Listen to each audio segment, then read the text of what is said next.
That Bentley was so fucking sick. Okay, thank you. I needed to hear about this. All right, yes, full Bentley review right now. Let's do it.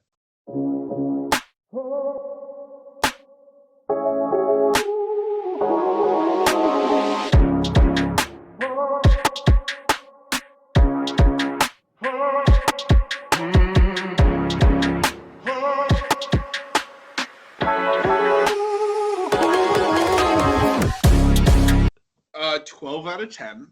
Okay. The only thing that wasn't good about it was the gas mileage, but that was the point. Yeah. It Duh. was. It was. It was what, like a 2004 or something like It was that? a 2005 Yeah. Continental GT. We didn't give a crap about gas mileage at that point in time. No, but it's also a fucking twin turbo W12. I mean, like that's it doesn't matter. Awesome. I'm sending you pictures right now. Okay. It was crazy. And Hell like yeah. I wasn't like I did this because like I'm a sicko who loves cars. Mm-hmm. But like my cousin was there, he's like, "Oh, this thing's fucking sick." And then a couple of people were like, "Oh shit, this rocks." Yeah. Of course. Listen, everybody understands that rocks. That's one of those cars that's just like, whoa. Like everybody, Yeah. even if you don't know cars, you might not know the brand names or logos or anything like that. You see it, it's still a head turner. It's like, Yeah. dang, look at that thing, right? Yeah. So in And 05, did it float or were you grand touring the entire time? it had its moments. Bro. So yeah, dude, I just sick. sent you the pictures. Yeah. So it had all the speed that you needed and more. Perfect. It was like you put your foot down and it wants to keep going. We drove out to the coast one day. Let's go. And drove out to the Pacific Ocean, and it was like, yeah, it was. That's where that car so deserves sweet to be. Yeah, no, driving down the coast. Yeah, exactly. So we screwed up. We didn't take the highway like Oceanside the rest of the way back. We just followed the maps to get to the beach. Okay. But like going through the mountains, like everything, it was fucking incredible.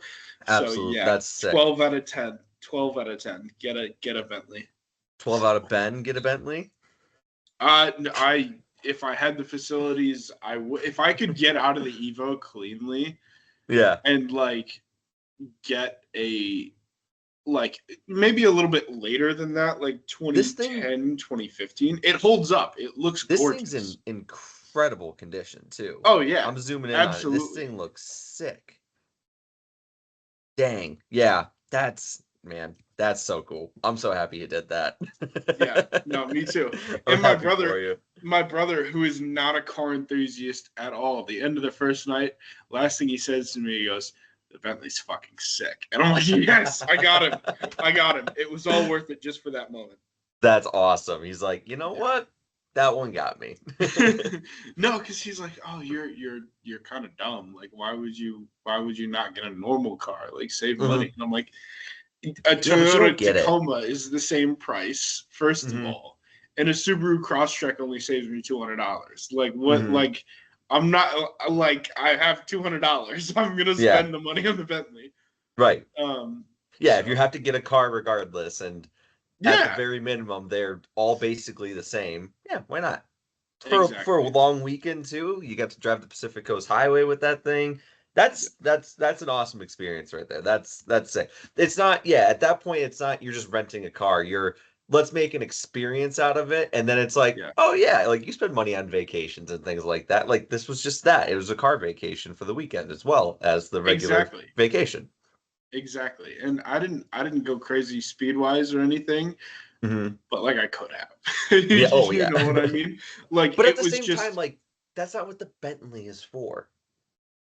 Like it can give you the giddy up when you want to, but it's like you're rolling in style, but you're driving. Again, it's the difference of the Bentley versus the Rolls. The Rolls you get driven in, the Bentley you drive, but they're the same luxurious comfort sport mode. Basically, it's the pinnacle, one of the pinnacles of it. So yeah, exactly, and like it made me want one that much more. All so, right. Okay. How long did you actually look at finding one after you drove it? How quickly were you Google searching?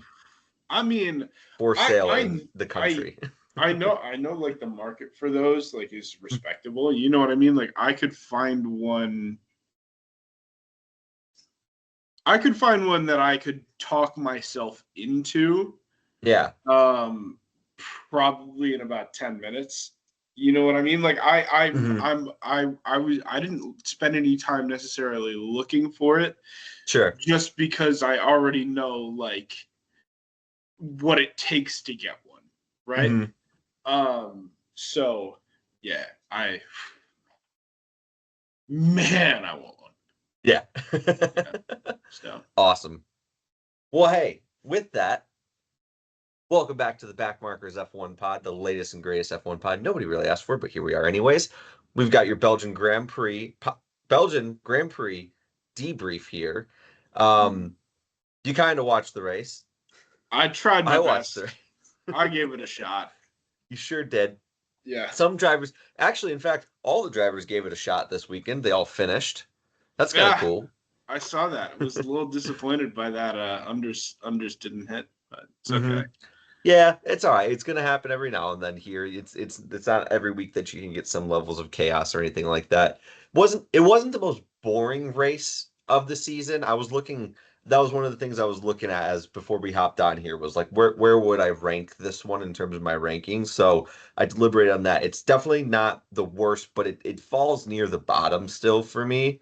And this was where my back and forth was kind of coming into it. And I think this plays into the whole Grand Prix weekend itself. Like the overall weekend wasn't that boring. Like sprint qualifying session, kind of the sprint race. God. Like I forgot about the sprint race.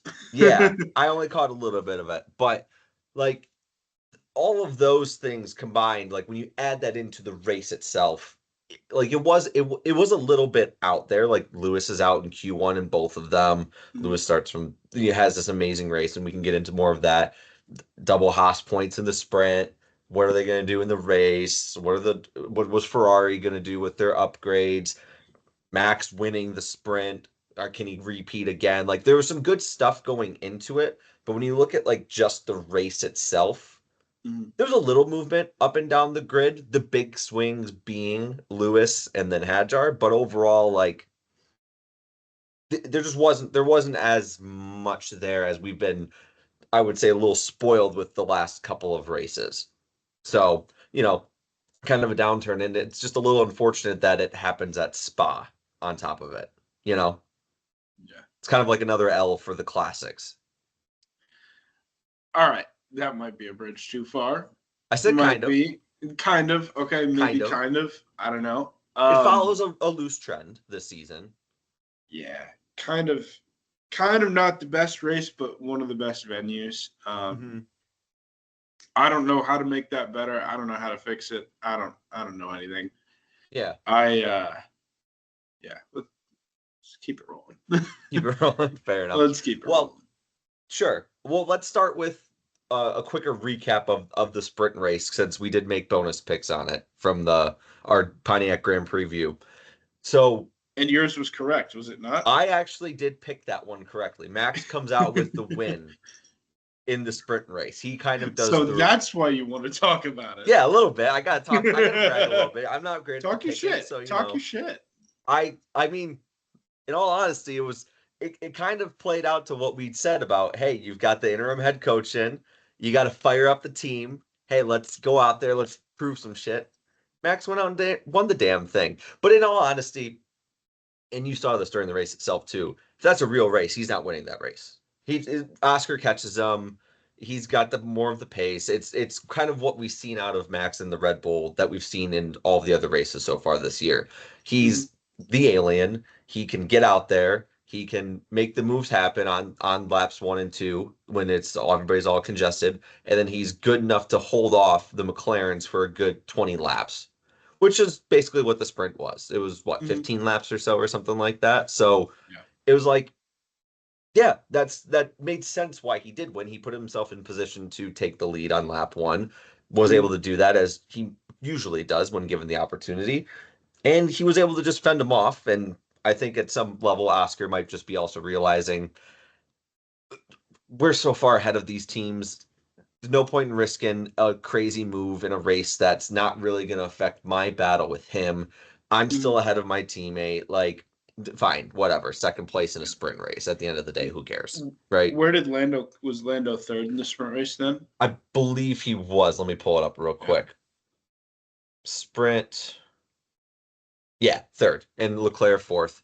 This was where this was kind of one of the fun things though about the sprint. It was a little bit of a reversal to what the race ended up being, because down the grid you've got a double Haas points finish, Carlos in sixth, and then Hadjar finishing off the point totals from the sprint race.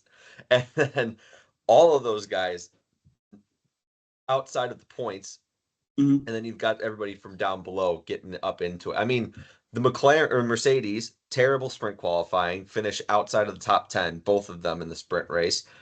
Hamilton doesn't make up any ground to get into the sprint. There's not a lot to do there.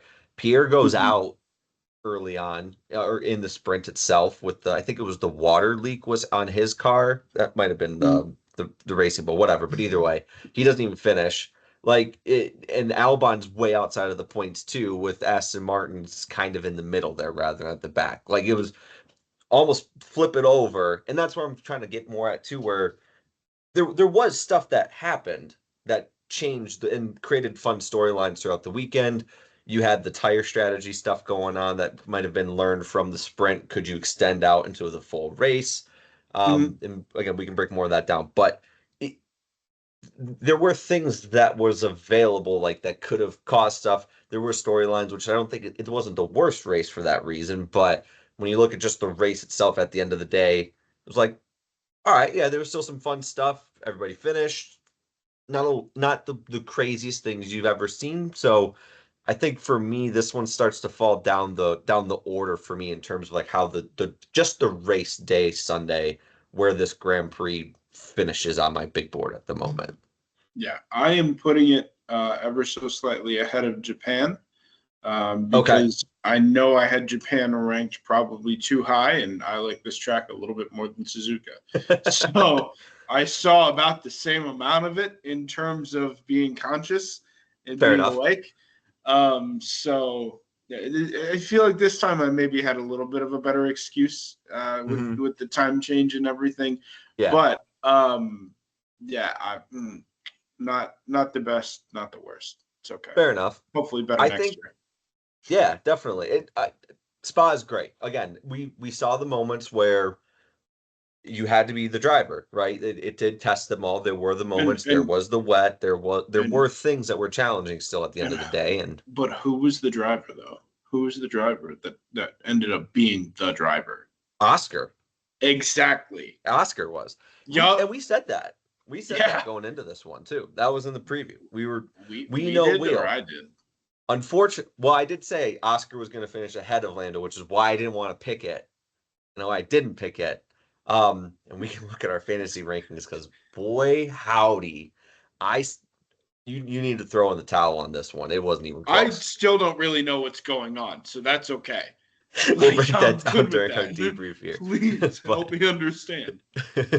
So you've got it ahead of Japan. So you had Japan in the after Bahrain at the 10 spot. So on your big board, Spa will come in at 10, moving Japan, Monaco, and China down the order a little bit further for you. Yeah, I have Spa ranked a little higher for me. I'm putting it ahead of Bahrain, but behind Emilia Romagna on my big board. So that puts Spa coming in the 9 spot for me on this season, which I think is a fair ranking. I think you could make the argument in my mind that you could rank it higher than Emilia Romagna, but I don't know. I just think the max win there was just that little bit more, and you had a couple of DNFs there, so that would, it wasn't like crazy big crashing or anything like that, but there's just those couple little extra things in Emilia Romagna that just keep it a little bit ahead for me. So I've got those pretty close, but Spa coming in at number 9 on my rankings. There we go. Yeah. So there's your big board updates on the Grand Prix rankings for yourselves there. But I think let's go ahead and get into the race and talk a little bit more about team results, driver results. We started talking about Oscar Lando. I think that's a great place to kind of get started here. Yeah, obviously, Oscar bringing home the win is good for his championship. I think I don't know. It was kind of interesting because I heard the radio when they were going around and doing the parade laps under safety car, and then it was like, no, not quite yet. I don't know. Mm-hmm. And then when it's go time, Oscar's just like, all right, it's go time. Yeah. And I don't know. Maybe I got that wrong. Maybe Oscar was saying that he wasn't quite ready to go. But at the end of the day, when the moment came around, Oscar was ready. Oscar got the overtake, and Oscar ended up being a couple of seconds ahead when it was time for the pit stops. Yeah, so, exactly what happened, and it was just the classic case of Lando's he's got the pole position.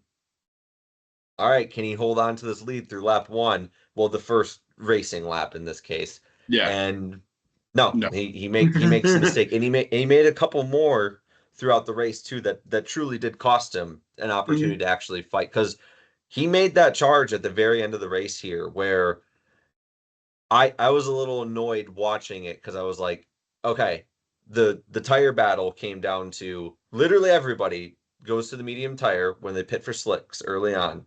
And then they put Lando on the hard tire. He's the only one out there. And the big difference this weekend was it was 2 classes higher than the other one. I think this was the first time Pirelli's done that at a race for F1 race, or have they tried that before? I think they've done it before. I think this is the first time in Spa that's happened. Okay. Well, it's been a while either way to have done something like that, which I in my time watching, I haven't seen that happen yet. So I thought that was interesting. And it's like, you were seeing other drivers start to talk about, oh yeah, my tires are degrading. We saw them last 15 laps throughout the sprint race. Everybody was on the mediums and just went after it. So it was kind of like, well, can it last that extra bit longer to finish out the race, or will the hard tire be the better way to go? And so after the pits and everything, I think Lando was about 9 and change behind Oscar, and like right away he was starting to eat chunks out of Oscar's time, and you were hearing the radio throughout the race of, hey Oscar, we're really not sure which way this is going to go with the medium tire. We think it will last the rest of the race, but you tell us, what do you think? And I remember Crofty being the most upset about this during the race coverage itself, because he's like, are you kidding? Like, you're the pit wall, you have all the computers that tells you exactly what's gonna happen with these tires.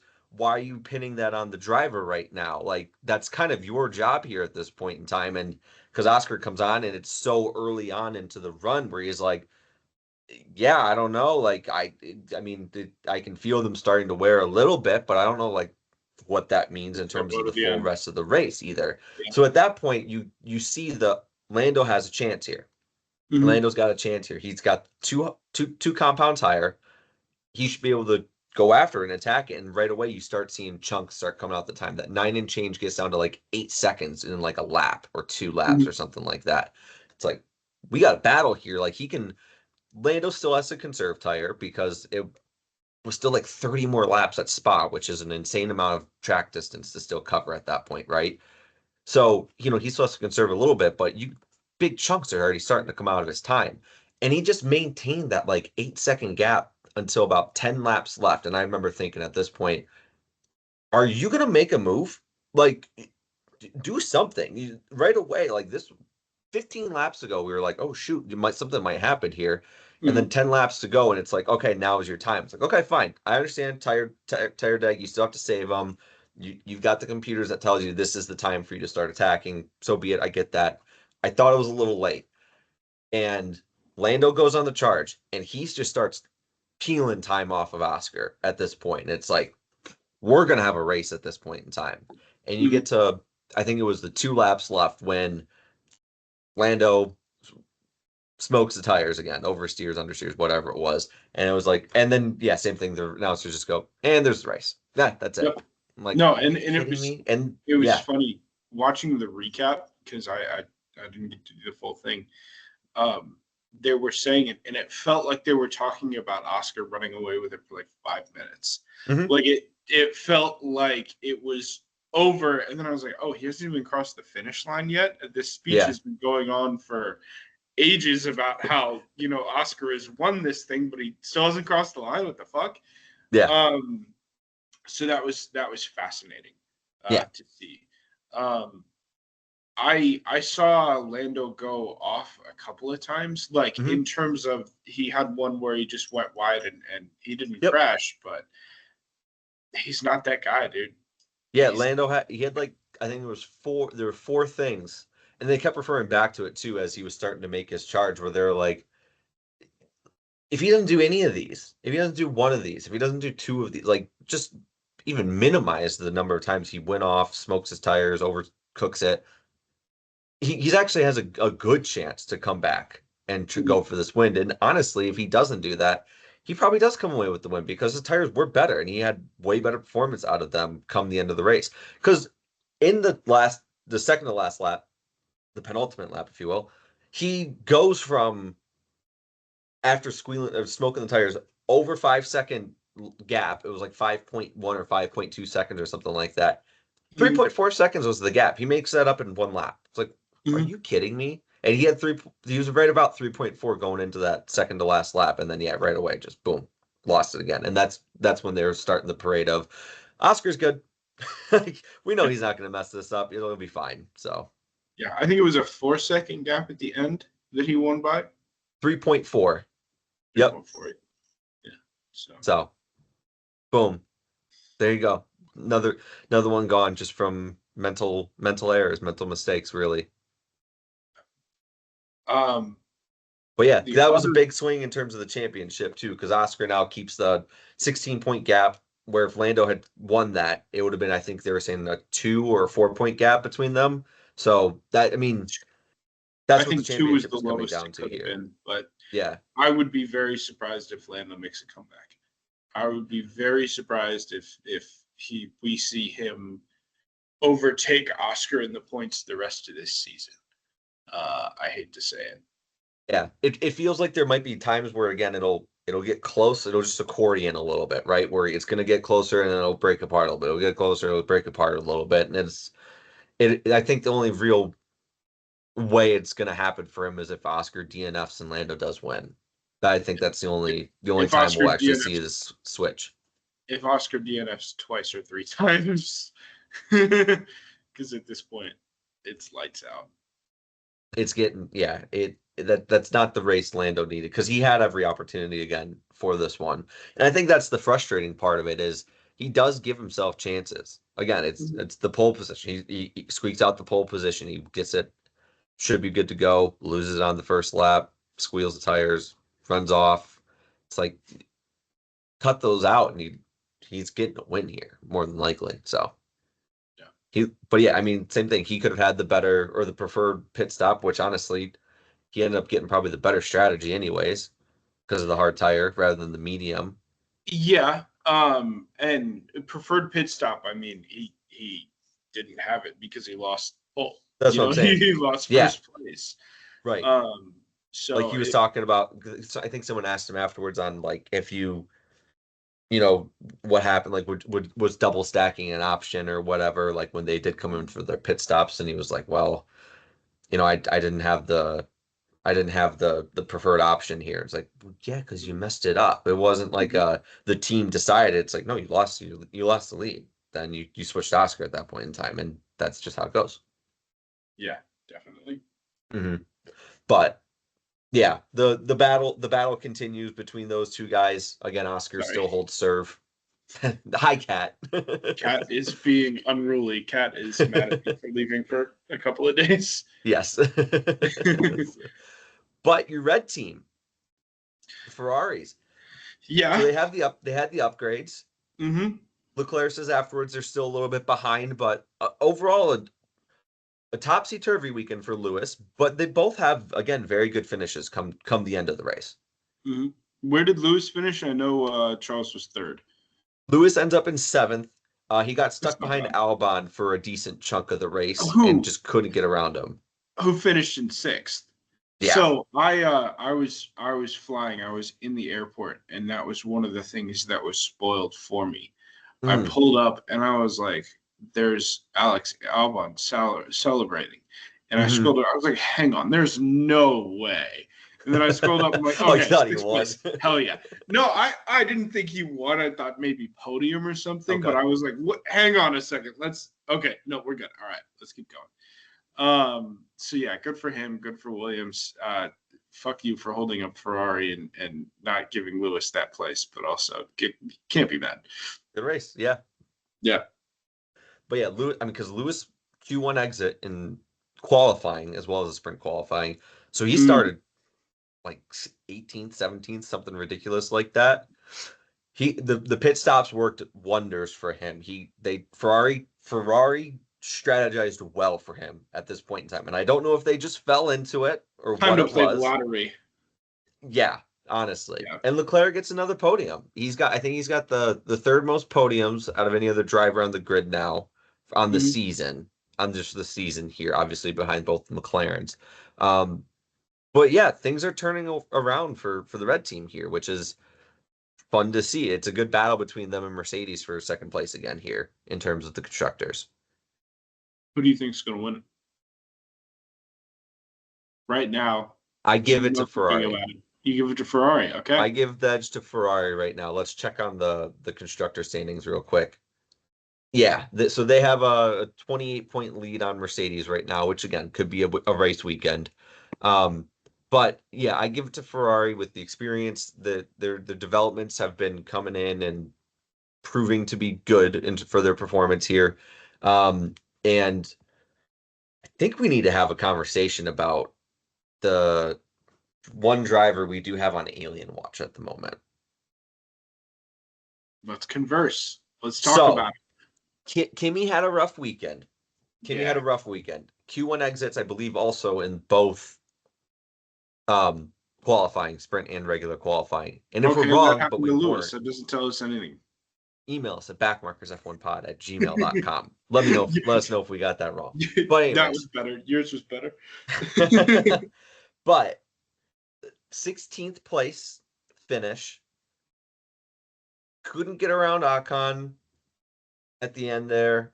He was pushing, which to be fair, the DRS train was very much in play for a lot of that race. But Ocon wasn't really in the group in front of him, so he was just kind of holding off Kimi the whole time. And granted, as a driver, if you're trying to race Esteban, take that risk at your own peril sometimes. Yeah. But smack. I think this is the first one where, because I don't recall hearing anything about like the Mercedes having a performance issue or anything like that for Kimi. I mean, George comes home, finishes 5th, pretty far behind the top 3. I mean, once you got past the McLarens, he finished a good 13 seconds behind Max in 4th. So there was a significant drop off in terms of pace for the Mercedes just generally this weekend, but. I mean, Kimi falling way outside of the top 10 was a little shocking to see this weekend, I would say. Yeah. Are you saying he should be removed from Alien Watch? I think the new category for him should be on watch for remaining on Alien Watch. Before the summer break here. Like, we need to see what happens in Hungary to know if we're going to keep him in this spot here. If he can have the bounce back weekend, so be it. But I think this is a couple races in a row now where he hasn't finished in the points. Britain, he got crashed into. Yep. Brittany gets crashed into. What happened in Austria for him? He also got crashed into. No, he crashed into Max. Yes, that's right. He crashed into Max on lap 1. That was our first rookie or whatever, right? Yeah. Canada, he has the podium. So since the podium, it has not gone well for young Kimi. So I think we need to watch a little bit more of him before we sing our praises. And again, I think it's more of the reasoning why. I don't know why, if you're Mercedes and you're trying to court Max, you would get rid of George and keep Kimi. Because if you're trying to win and your car and your engine is supposed to be the best with the new regs, George has only proven himself time and time again this year that he's consistent. He can score your points. He can score podiums. He can fight for wins when the car isn't great. And you want to pair him alongside the GOAT, the Alien, apologies, I misspoke there. George was previously paired with the GOAT. Versus you're taking a little bit of a gamble with the unproven rookie. Granted, again, gotten a podium. We've got him on Alien Watch at the moment. But if you're going back to that silly season, if you're really trying to get Max on your team, I'm leaning again more towards Russell makes more sense to keep over Kimi in this case. Russell's still very young, still in the prime of his career, and you have way more knowledge on what his driving style and what he can do in the car than the kid at this point in time. Mm-hmm. I think it's one of those internal politics situations.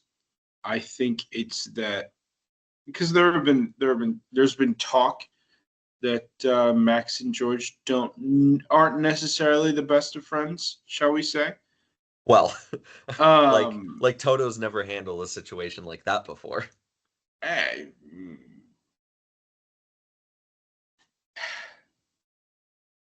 it ended up last time with one guy retiring right after he won the championship, So yeah, but he won the championship. They won again. Yeah, but is that something where he wants to be scrambling for new drivers? So, but also, how much success are you going to have courting someone when the teammate doesn't fucking like his teammate? You know what I mean? Could it be a situation where Max is saying, fuck George, I don't want him as my teammate? Mm-hmm. If you want me, you get rid of him. Because I kind of see where you're coming from. I'm halfway in the same camp of like not necessarily let's ditch out of him or whatever. Let's just get him going. Yeah. But it's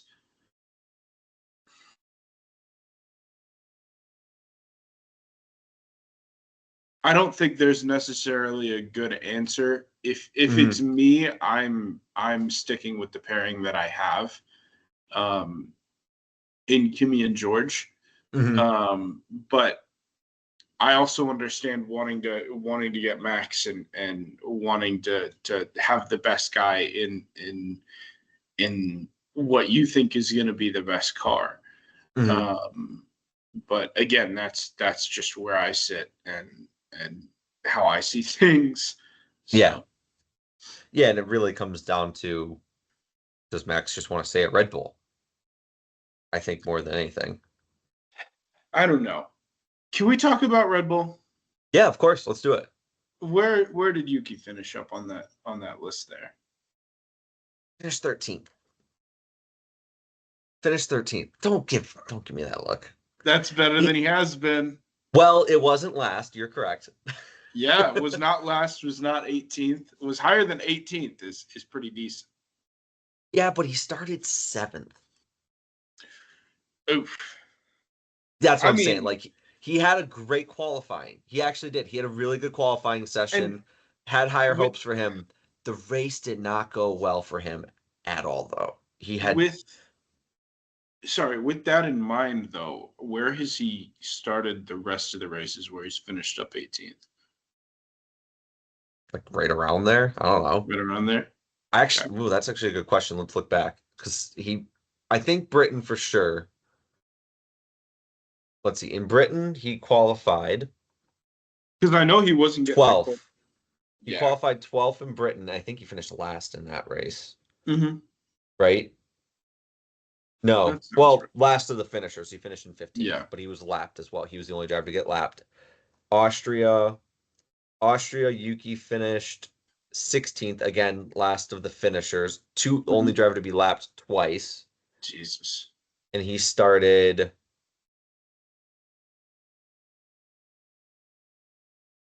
He qualified 18th. I think this trend is going to be relatively similar for the last few races. In Canada, Yuki finished 12th. It's not terrible, actually, there. There were 18 finishers in that race. And he qualified 11th. So he still fell back, though. So he's fallen back a lot. Yeah. So I had seen something that the new team principal took parts out of Max's surplus. Okay. To give to Yuki. Right. So Max had a parts surplus, had a stockpile of shit with upgrades to use. Mm-hmm. And now Yuki's in a closer, more competitive car. So that's cool. No, it is cool. Yuki's got to be like, thanks. No, it is significant in the sense of you're not upgrading one car. Mm-hmm. And you have extra parts with extra upgrades for the other car. Yeah. You are very distinctly playing a favorite, which that's their right. Yeah. But you're also very distinctly leaving one driver out in the lurch without upgrades. Right. So that parity being in play is not something that's insignificant. Yeah. And I think as the rest of the season goes on with a different decision maker, because we were talking like, oh, what's a new team principal going to do? Right. Like what's going to change in a week? You know, well, there we go. Yeah, there we go. Mm-hmm. You know, I think it's just something to keep our eyes on and something to watch to see how Yuki improves and see if he gets better. But honestly, after a new team principal comes in, I like Yuki's odds at staying at Red Bull a little bit more than I did. Because he had a good relationship with Laurent, didn't he, at Racing Bulls? Mm-hmm. Right? By all accounts. Right. So I would agree with you there. I think with him staying, especially if he stays after the season 2 at team principal, Yuki staying with Red Bull, odds go up a lot. I think that's a very accurate thing to say. But yeah, I didn't know that he had upgrades on his car from Max's stockpile.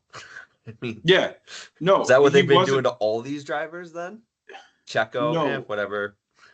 And that's a good question.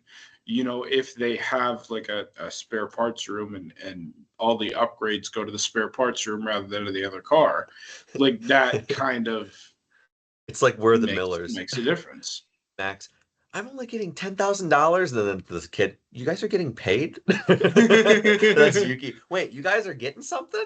I didn't think we had anything. Yeah. So. Yeah, that's very unfortunate for him. But yeah, that is actually something good to note and to keep an eye on is how does that performance now change for him if he's going to actually start getting upgrades on his car. Yeah, and if honestly, we're wrong about that, send us an email, backmarkersf1pod@gmail.com, because that was a tweet that I saw in an airport. Nice.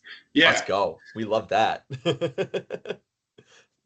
Well, hell yeah. But yeah, Max did have the good weekend again with the sprint win.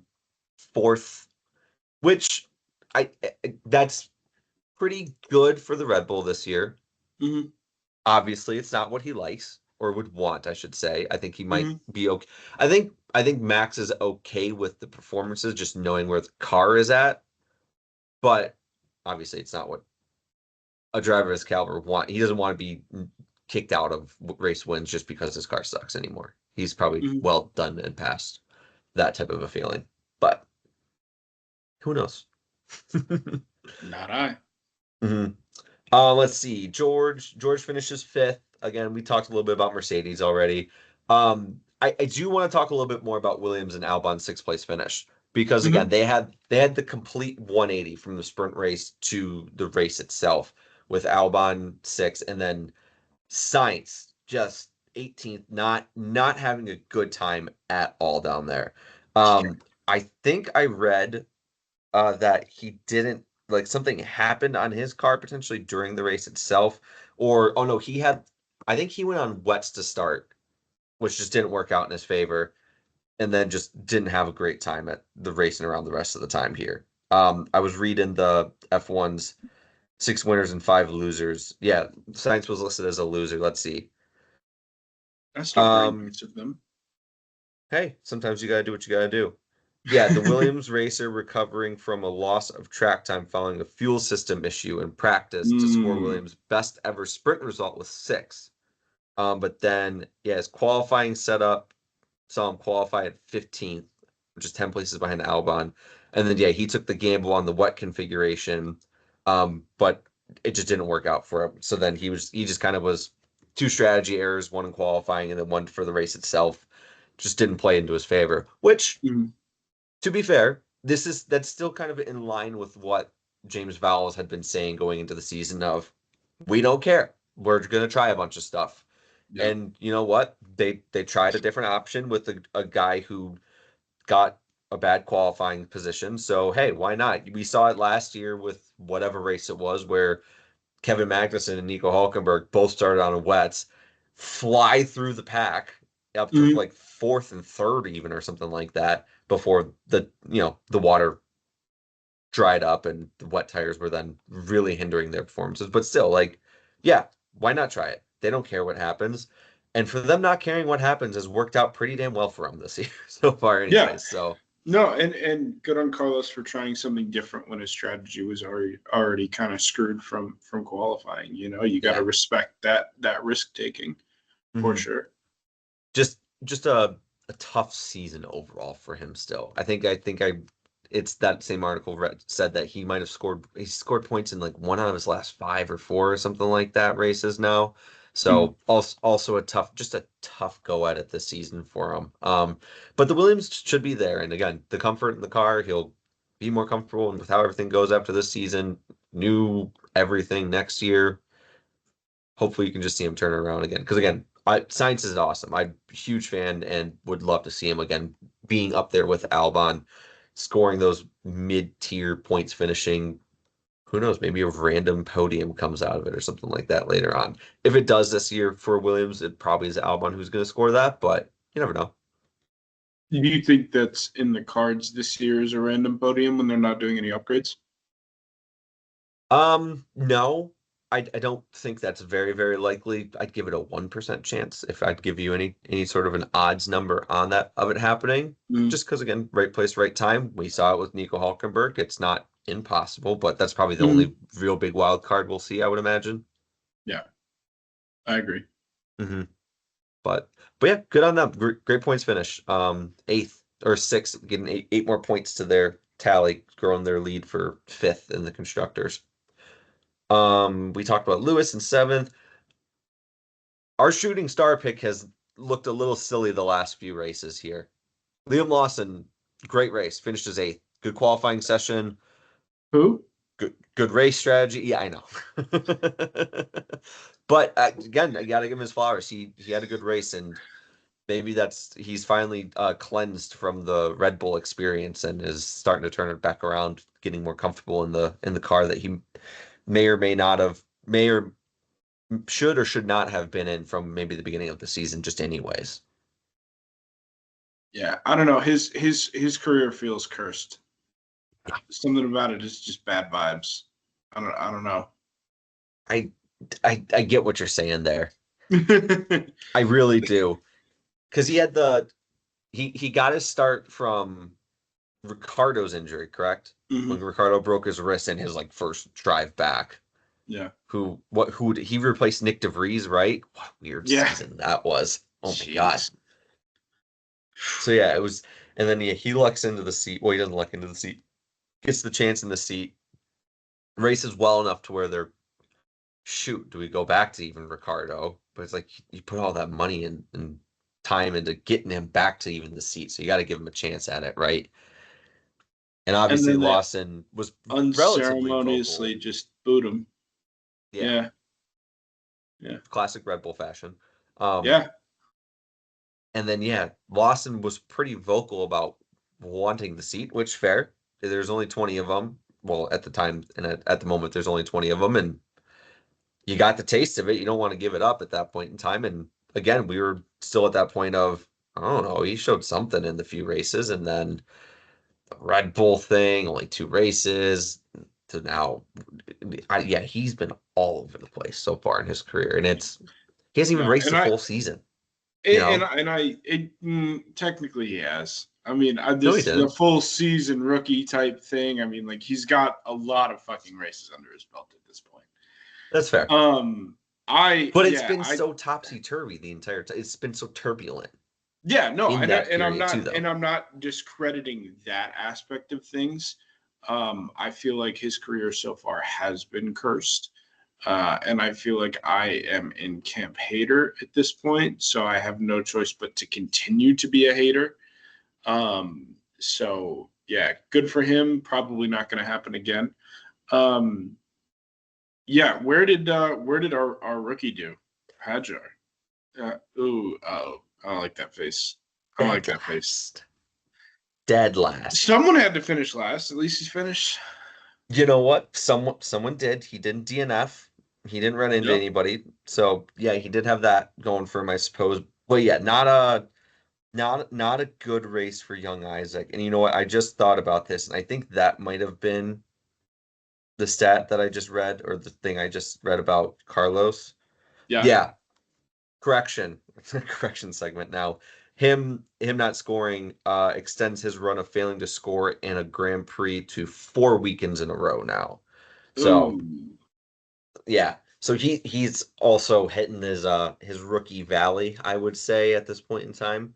But yeah, 20th, because he started off higher. He kind of, like I said, I think earlier I said this, he had the reversal of Lewis where he started higher but then finishes plumb last, if you want to get British with it. I don't, as a matter of fact. But yeah, so more to see. Maybe just get to the summer break, reset, come back and reevaluate and go from there. But yeah, tough weekend finish for the young Isaac there. But again, great race out of Liam. Really good race out of Liam. Couple more points, 4 more points, in fact. I'm still for the Racing Bulls. I know, that's okay. Speaking of rookies, though, Bortoleto, another really good result here. Comes ninth, scores more points. At one point, he was behind Hulkenberg, and I think Hulkenberg was maybe just barely a second outside of whoever he was racing, and Bortoleto was within DRS the entire time and going, "Hey, I'm faster than him. Like, can we swap?" And proved it. He did it. So if you're Audi, you've got to feel pretty good about your drivers at this point in time and the way the car is going. And again, I don't know if this is maybe they're doing a little bit more to their cars than the rest of the back markers out there, but their form is very hot right now. They're really big. That green arrow is going more and more to 90 degrees every weekend at the moment in terms of their trending status, because podium, big haul of points, followed by another points finish with your rookie driver who, again, at the beginning of this season, we just discounted completely. We're just like, you're racing. Get the experience. Don't worry about it this season. And he did not want to listen to that. And you know what? Good on him. We don't drive the cars. We don't know. Exactly. Well said.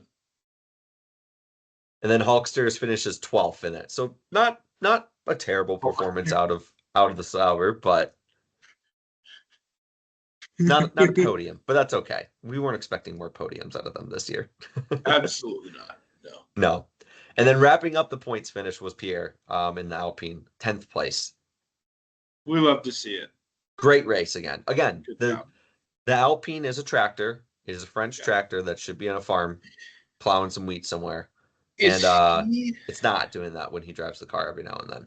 Is he the best back marker? Is he the best driver in the shit cars? That's actually not a terrible take there. That's what you're used to from me, is terrible takes. I threw you a change up there. Here's my question. What are we considering the back markers? Sauber down, like the bottom 5 teams. That's a pretty big cluster at that point in time in terms of the point totals and everything. I think you can't include Williams into that conversation because they kind of have carved their own situation from this season. So yeah, if you put Sauber, Racing Bulls, Aston, Haas, and Alpine in that, I like him the best. I mean, there's Fernando. That's probably a close second, but that's just because of reputation alone. I think reputation is driving that score up there. Again, he's had some decent. I mean, he had the best rookie performance as we awarded him not too long ago. Of course, yeah. But tough run of form from the standard we're used to out of Fernando, which is crazy. We have a standard for him with him being a rookie. I mean, I think you can throw Nico Hulkenberg in there. He's been a little bit more consistent. He has the podium. That's That's a lot right there, I think, in terms of ranking that. But Pierre's 1 or 2. I don't think that's a terrible take. I think that's a pretty, out of all the back markers, he's getting he's squeezing every ounce out of that car in terms of performance. That's for sure. Most weekends they're not going to be anywhere near it, but when given those opportunities, he is moving that car up the pack and getting those last couple points, which has been fun to see this season. Yeah, because the rest of them are rookies, basically. And Lance. No comment on that. No comment on that. Fair enough. Yep. But yeah, Pierre, great weekend. Franco, not so much. 19th, this one. Hey, somebody had to finish. Do you think they're just going to let Franco finish the first half or the Hungarian race, and then after the summer break, we're just going to see another driver? There's no point in speculation on that second seat. I mean, there's so much bullshit around it. I mean, there's no rational mind that could predict that. I do not have a beautiful mind. Sorry. No, it's okay. No. I don't think, unless Franco does something miraculous, I just don't think he'll be back in the second seat after the summer break. Which, unfortunate for him. But yeah, I personally want to see Doohan back in it a little bit.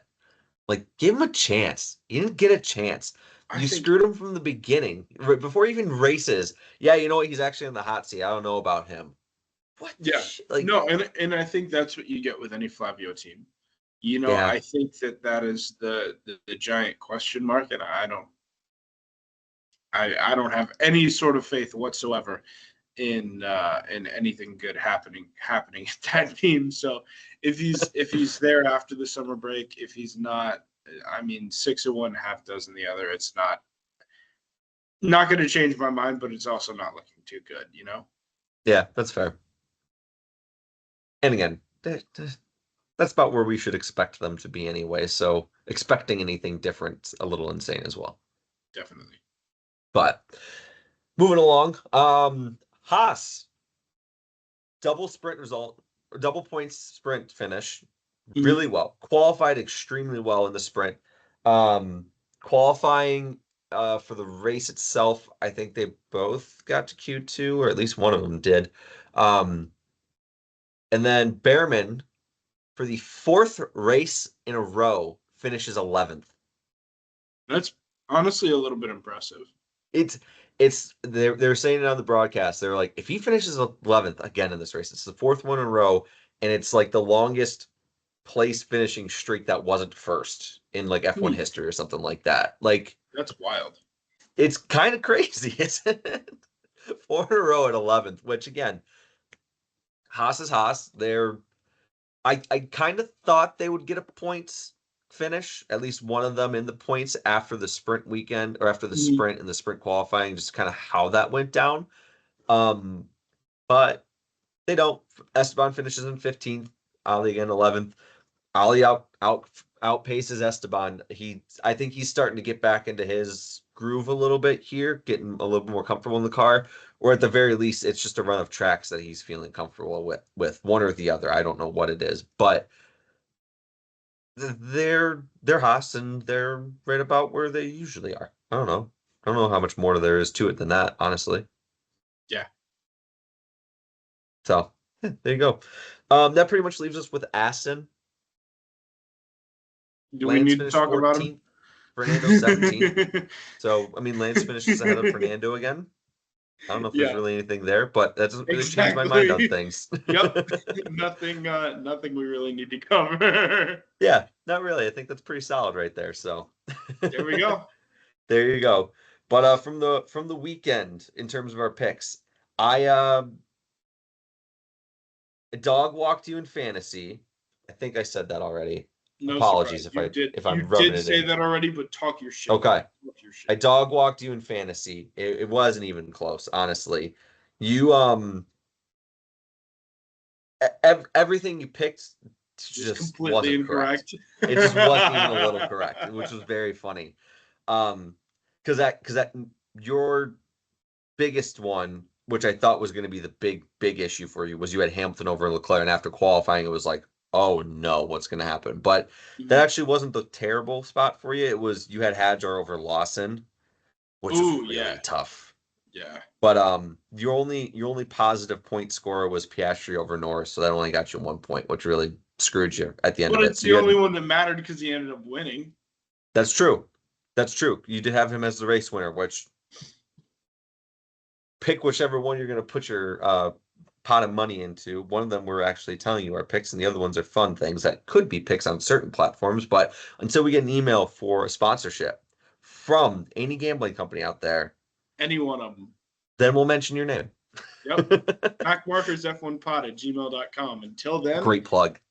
I don't know. It's just something that friends do. Exactly. But yeah, you end up with -21 on the weekend. And like a true friend, you're humble about it. Yeah. Because I scored 64 more points than you did. I think 64. And again, 66.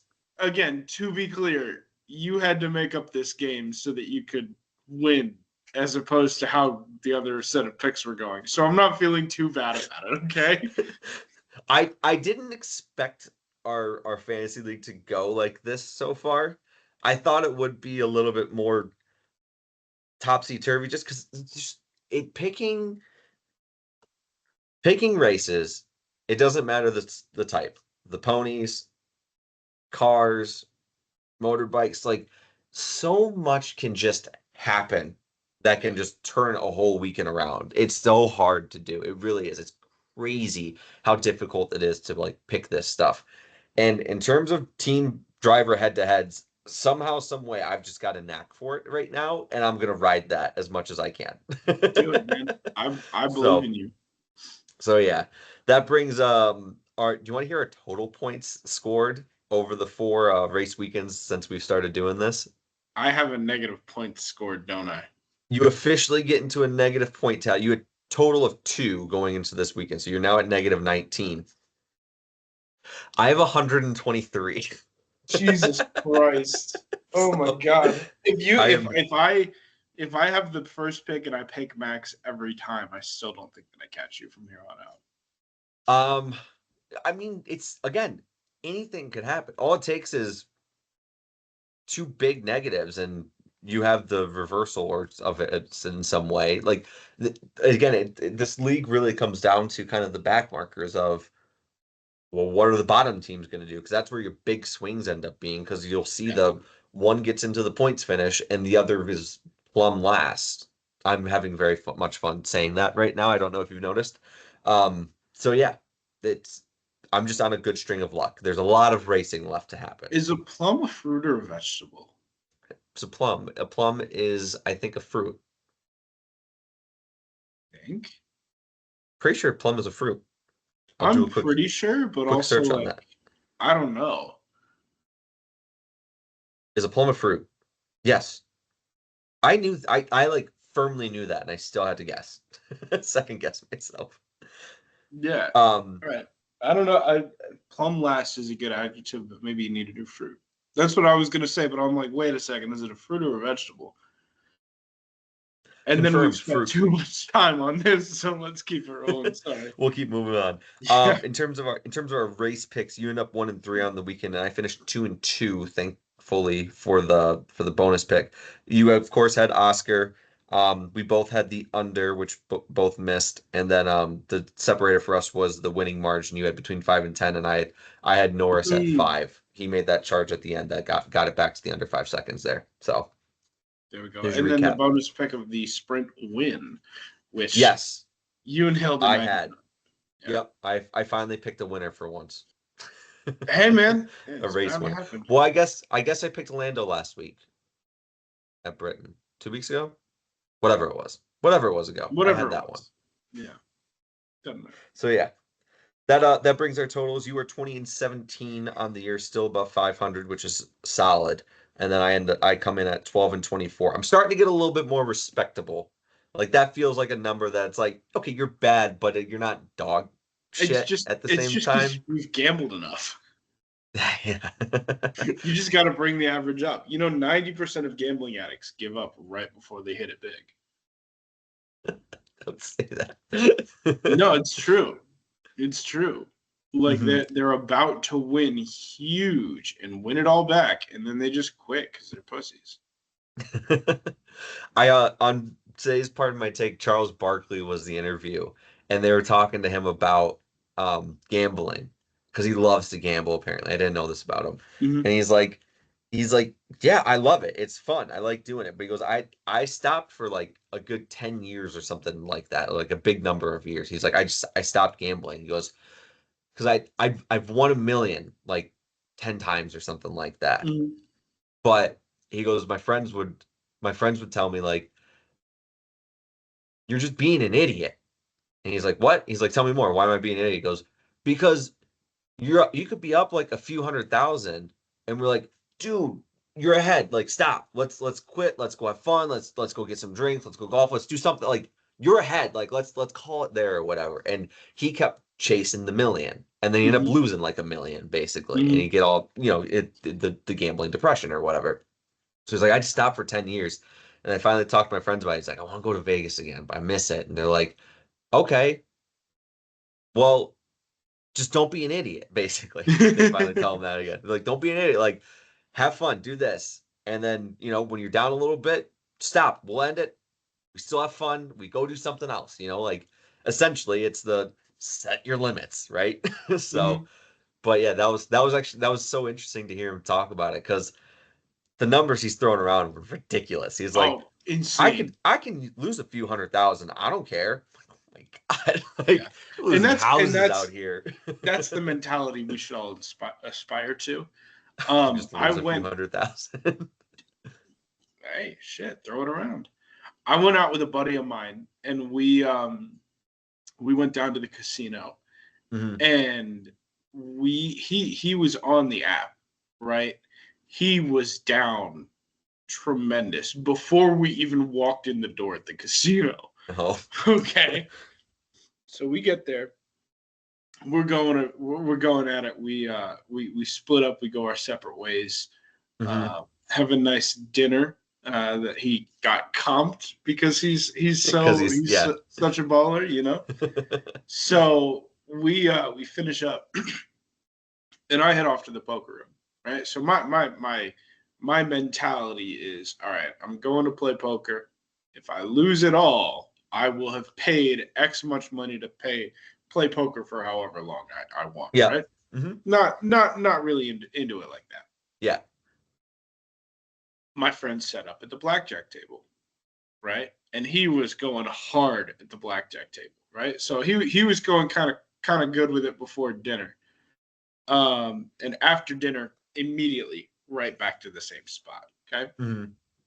So we finish up, I go over, I start playing poker. And I play for hour and a half, 2 hours.